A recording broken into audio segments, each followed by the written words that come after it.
Welcome to episode 4 of After the Storm. This episode is going to be recapping the Canes' 6-3 win over the Florida Panthers. Carolina's won 3 straight games to start the season. Florida's also coming off a win against Tampa Bay. Both teams coming off 4-3 wins against those same Lightning. Carolina's looking to start 4-0-0 for the first time in modern franchise history. The Hartford Whalers did it back in the 90s. James Reimer's facing his former team, the Florida Panthers. Reimer was acquired in the Scott Darling trade in the offseason, and opposite him in the other end is Vezina Trophy winning Sergei Bobrovsky. First 5 minutes of the game, back and forth action, but the Canes strike first. A Gardner point shot gets through, Stahl jams through the rebound, and the Canes are up 1-0. Gardner's point shot was actually tipped by Brock McGinn on the way to the net. Stahl gets the rebound, he cleans it up. It was a real early strike. Good to get on the board early, especially with those first period chances that really hadn't gone the Canes' way in the previous 3 games. Canes get in a bit of penalty trouble early on. Aho, Niederreiter both get hooking calls, and the Panthers have a 5-on-3 early in the first. Joel Edmondson, again, every time I mention defense, it seems like Joel Edmondson's right there. He had a great shot block or 2 on this penalty kill. Canes kill off both penalties. But at the midway point of the first period, Hayden Fleury on his offside as a defenseman pulls the puck off the boards, just kind of flips it toward the net. Teravainen finally, he tips one, he gets his first of the season, and the Canes are up quick, 2-0. Reimer was great in the first period. Shortly after the 2-0 goal, Wallmark and Hauriuk get tied up, and actually Wallmark's head looks like it hits the ice, so he gets pulled off to go into concussion protocol. Jordan Martinook will serve his penalty, and we have some 4-on-4 hockey. Short while later, Hamilton makes a great pass to Andrei Svechnikov. He gets in, he's looking for his first of the season. He's stopped on a breakaway by Bobrovsky, turns around, keeps the puck, finds Hamilton again, and Hamilton off his weak foot actually roofs it over Sergei Bobrovsky, and the Canes are up 3-0. Aho gets a chance on a breakaway. He's still looking for that first goal of his season, but he's stopped by Bobrovsky. Dryden Hunt gets a high sticking penalty, so the Canes are off to the power play.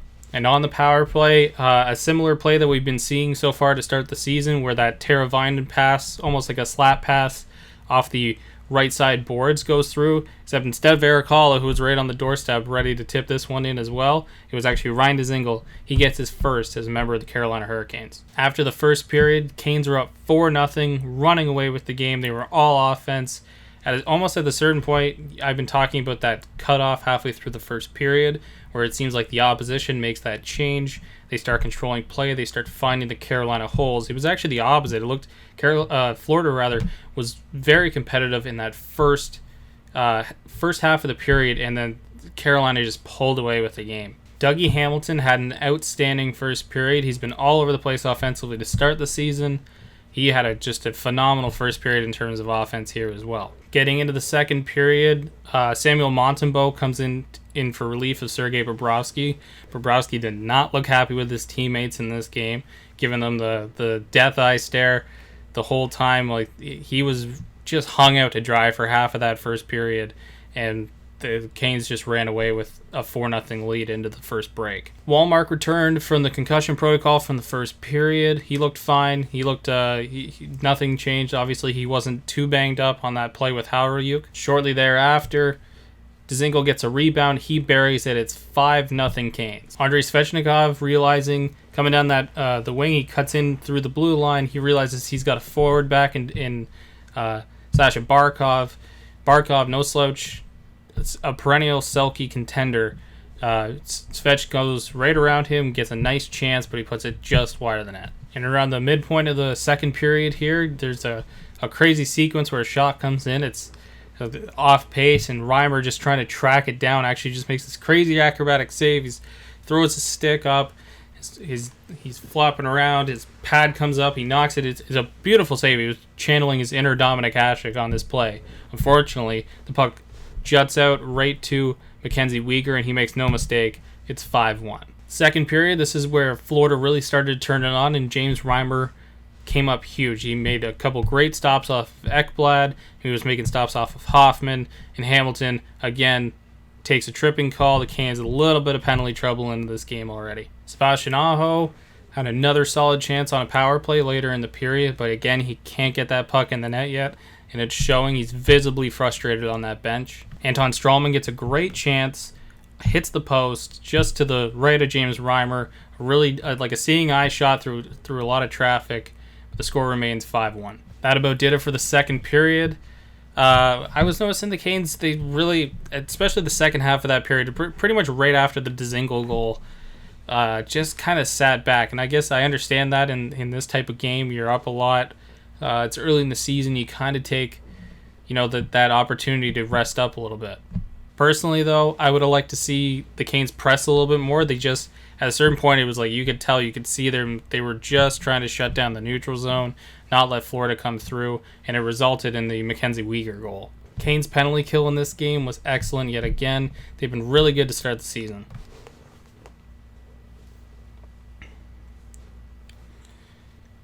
And always, the worry in a kind of game like this where you're up big is you don't want to see any injuries happen, and unfortunately we did.